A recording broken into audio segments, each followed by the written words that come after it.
So that's what Pandora actually looks like. James Cameron's Avatar is one of the most visually stunning films ever made. But what does it look like without all the CGI? The animators have taken what the actors are doing and gone even beyond that. Neytiri lives a pretty unique lifestyle as one of the Na'vi on the planet of Pandora. One of the things that we see Neytiri partake in is drinking water from a leaf. But because director James Cameron loves to rely on technology innovation, the way that the scene was actually filmed without CGI may surprise you. Zoe Saldana was required to work with a gray plastic contraption to model as the leaf, while holding a water bottle covered in duct tape to simulate water coming from the tape. We guess that's why they call it movie magic. It's the most high-tech film in terms of its execution.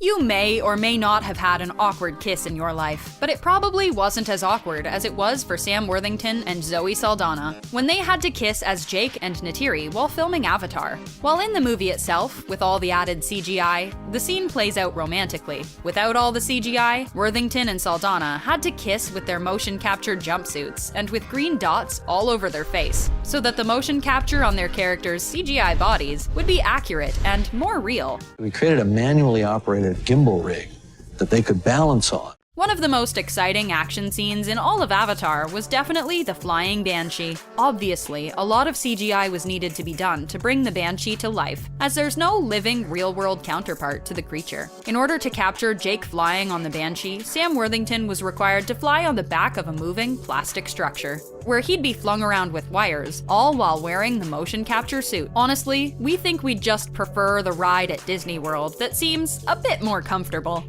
See them flying these things, they are working hard. It's always intense whenever anybody in a movie yells, but when a blue-skinned alien like Neytiri yells, it's even more powerful. You will never be one of the people!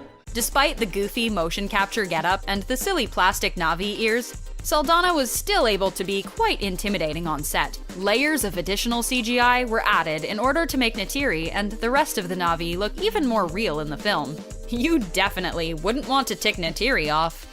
I at least have no idea that I'm wearing this. I feel like I'm blue and I'm 9 feet tall. The big villain of Avatar was Stephen Lang's Colonel Miles Quaritch, who, unlike a lot of the other characters who required CG, is actually a human. One might assume that the Colonel's mech suit design was all CGI, but they would be wrong. The main core design of the suit was a practical effect, but it was the arm and the digital screens that were later added with additional CGI work in order to make the suit a more formidable force to the Na'vi. The final product proved to be quite the treat to the Na'vi and made Lang's Colonel an even more memorable villain. With rumors that he'll be back for the sequel, he may even bring that mech suit back. Oh yeah, who's bad? That's right.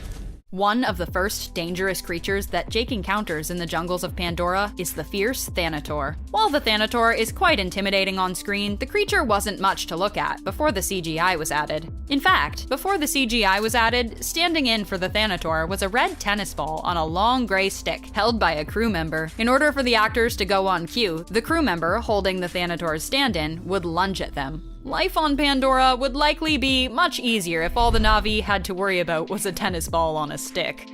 Cameron has a knack for working with actors and actresses he's worked with before, so of course, one of the actresses he brought with him to Avatar was his alien star, Sigourney Weaver. Weaver plays Grace in the film and doesn't just play the character in human form, but also as a Na'vi. While even in her Na'vi form, Grace typically wears human clothes. Behind the scenes, Weaver had to still wear a motion capture suit to convincingly play Grace's Na'vi avatar.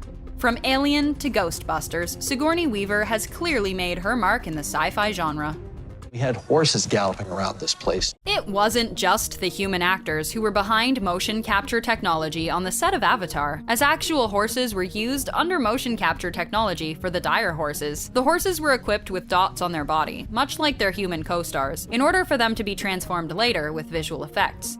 The horses were brought to the soundstage of the film, and Cameron would film the actors behind the Na'vi riding the horses with the special technology that would allow him to be their CGI counterparts as they were filming. Who knows, maybe those horses went on to take other motion capture roles as well.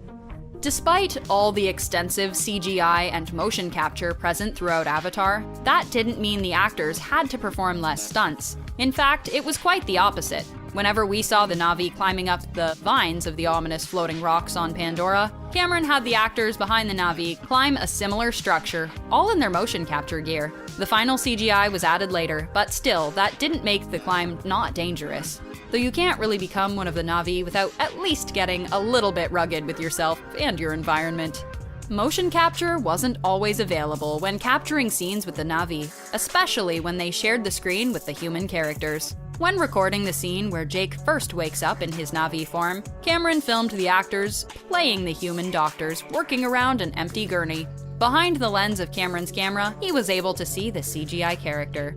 We went to Kauai, we went way up in the mountains, and we acted out the scenes. Before the motion capture work was done for Avatar, Sam Worthington and Zoe Saldana filmed without their suits, half naked in Hawaii. This would be done in order so James Cameron could know how to plan all their scenes that would need motion capture, such as the bow and arrow scene. The Tree of Voices is perhaps one of the most gorgeous-looking set pieces in all of Avatar, but behind the scenes and without the CGI, that sacred tree wasn't much to look at. In fact, the trees were mainly just pieces of rope that were used to simulate the long leaves and branches of the trees that Neytiri would present to Jake. The final CGI would be added into the production later. To say these stunt guys, I mean, they gave us their all. The Na'vi clearly have a different culture than what we're used to, and Cameron wanted to display some of the tribal customs of the main tribe in the film. The group of 4 actors may not have had the biggest roles in the film, but that didn't mean their work wasn't difficult. These actors ultimately had to memorize a tribal dance of the Na'vi in all their motion capture suits. Now that's true commitment to the craft. If this was CG, I could have moved that in 30 seconds. So the whole time I was shooting the virtual camera, I was complaining that it wasn't live action. While there were times on set where James Cameron and his crew had more accurate models of the Dragon assault ships, there were times where the models wouldn't be enough. In order to film the scene, Cameron had the motion capture board use a metal-like chair in the middle of the set that would be moved around by crew members. A fan was also placed in front of the actors in order to properly capture the wind blowing in their characters' faces. While the real set may not have been as exciting as actually flying on a ship as a Na'vi on Pandora, the cast and crew certainly made the most of it. They developed the most lightweight 3D system possible, so it's a very sophisticated technology. The 3D, much like the CGI, had to be recorded in a distinct way, using 2 cameras. This scene where the Colonel is attacked on his mech by one of the Na'vi used 2 cameras to perfect the 3D and the CGI. One camera would be used for the live action elements, and the other would be used for the CG 3D elements. I need you to put up $10 million to prove we can make this movie. Avatar is one of the most influential films made in the last 20 years, and the CGI is an important reason why. From Cameron's innovative ways of incorporating the CGI to the commitment for authenticity by the cast and crew, Avatar's production was clearly top-notch. What was your favorite CGI element in James Cameron's Avatar?